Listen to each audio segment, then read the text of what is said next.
Hey guys, how are you doing? It's Catherine and it is day 21 of Designer December. All right, okay, I admit it. Happy New Year. It's actually January. I hope you had a very nice New Year's celebration. We are carrying on until we give you 24 updates for tangent templates. So day 21, we've got 3 more left to go. We overran December a little bit and now into January. I hope you had an amazing New Year's Eve. I know for most of us it was not the same as it usually is, but I hope you managed to connect with some friends, family, and have a nice evening of it anyway. So day 21, this is going to be a fairly short video. Yesterday we did a long, big video where we talked all about tangent templates, all kinds of things.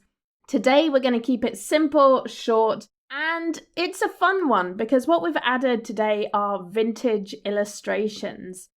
We've put a lot of them in here, so let's take a look. I'm going to just start a new page so I can show you where all these images are. Quite a few of you are saying, where are these images? Well, they're in the interior designer, in the images, just there. If you find the left sidebar and scroll down to images, it's right there. Click images. And you will see all these amazing folders of beautiful pictures that you can put in all your designs. So let's take a look at these. We've added 2 new folders today. These are vintage flourishes and vintage illustrations. Now, the flourishes are pretty simple and they're pretty straightforward. What these are just really pretty images like this, mostly patterns and simple designs that you can include anywhere on your pages. So, I mean, this would look really, really pretty in the corner of a page like that. On the front page of a book, at the beginning of a book, inside the front cover, you could do something like this. You can do "This book belongs to."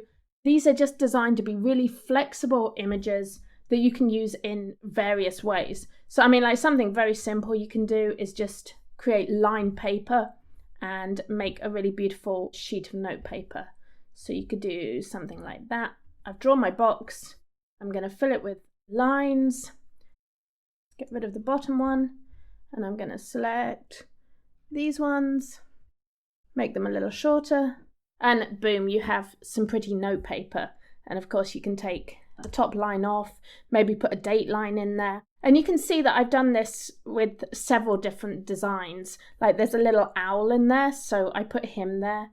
I also did one with dot grid. So if you look carefully, I know it can be hard to see the dots on the screen, but this is just a piece of paper or a piece of notepaper with dot grid, and I put this image here. So I did a very similar thing that I did with the line paper. I just select the dots like this, and then I select the image, and then I delete the dots that are going to be covered by the image. It's pretty straightforward. You just want to make the dots fit around the image.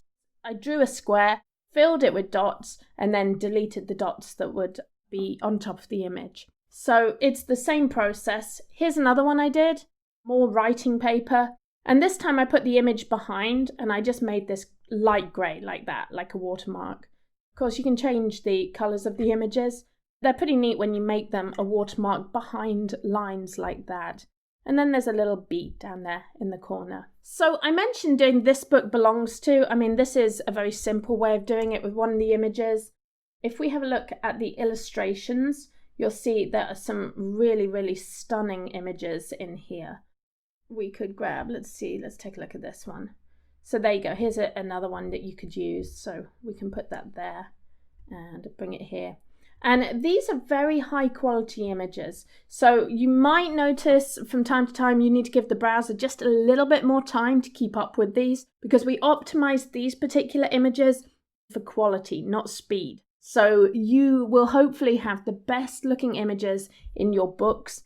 They will look as good as they can be. Like look at this one. This is pretty stunning. So this is just one big image and I put my name sort of on it there. So you can play with these, use them for titles. You can make them big, you can make them small, you can make them black, you can make them a light shade of grey. Like you have all kinds of ways you can sort of put these onto your page, move them around and just make them look awesome. Let's get back there and have a look at a couple more of these. So some of these look better horizontally and they have designs that would look best horizontal. Let's have a look at this one, for example. So this one, obviously, you probably want to keep it horizontal because it has the faces on it like that. But some of them you can flip around, and we've tried to sort of put them in the orientation that makes more sense. So let's see what that one looks. Oh, so that's really pretty. I mean, you can keep these really, really simple. Sometimes just one image on a page can look really beautiful. You can have a lot of fun with these. They add really well to all our other designs. For example, I use the contact elements, and these are in the tables folder. And I just added these little pictures of children dancing. And I think this is really simple if you're creating a little address book or a little planner, that you can make a page like this that goes at the back and just put some contacts on there. Like, that's a great way to just make a customized address book. I also made, let's see what else I've made. So I did a beauty tracker here. I used the weekly tracker images, and I used this pretty illustration of a lady.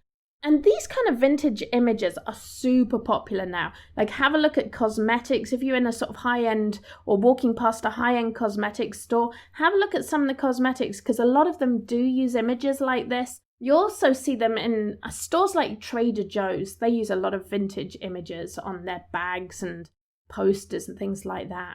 So you'll see a lot of vintage images if you kind of keep your eyes open around the stores. People are really in that vibe at the moment. So I think this is really pretty. Oh, another thing we added, we actually went back to our borders folder, which was one of the first packs of images we put in Tangent Templates.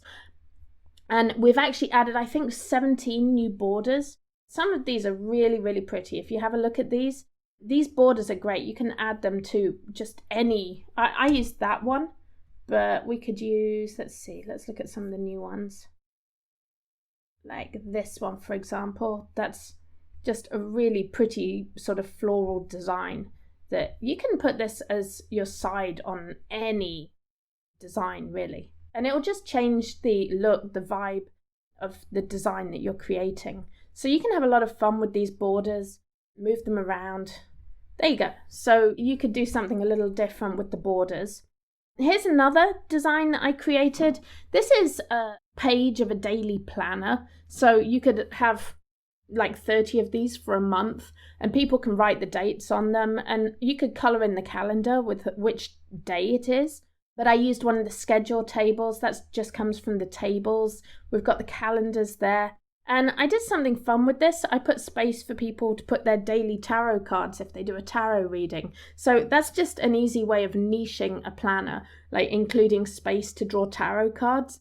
You could put anything else in here. I mean, you can make it a beauty planner and put something about your beauty routine in here. You can put something about cleaning the house in here. If you play chess, you could put like your daily chess game and put a little chessboard in here. Like, these images really give you a way to customize any type of low content book you're thinking of creating. So there we go. I hope you enjoy some of the pretty designs that we've made with these. I think this is one of my favorite images. If I go a little bit bigger, you can see it. But how cute is this? You see the little owl, and there's a lady, and I don't know what that is. It's a chandelier or compass, something like that. But really, really pretty. And these flourishes are stunning. Like, you can use these at the bottom of a page. You can use them in a journal. If you're making content books, of course, traditionally they're used in content books to break up content. We've put a lot of these flourishes in Tangent Templates. Let me just show you the flourishes a little bit more because they're pretty cool. But you can really explore these and enjoy using them yourselves. I like the flowers. These are really clean, simple flowers. Let's see what else we've got. Like this one. This is cool. You can make a hippie journal. You can make a spiritual journal. You could include these kind of images in all kinds of things. In fact, someone messaged me yesterday asking about martial arts and suggested a yin-yang, and we added yin-yangs yesterday in Magic. So there's actually all these ways to use these images that I hadn't even really thought of or considered. You can get so creative with the different elements. So I hope you have a lot of fun with these. I hope you enjoy using the vintage illustrations. You can add them to all our other designs, mix and match them, and come up with infinite books. And I really hope you do. I hope you have a lot of fun with these. We will be back tomorrow with day 22. Have a good one, guys. Bye.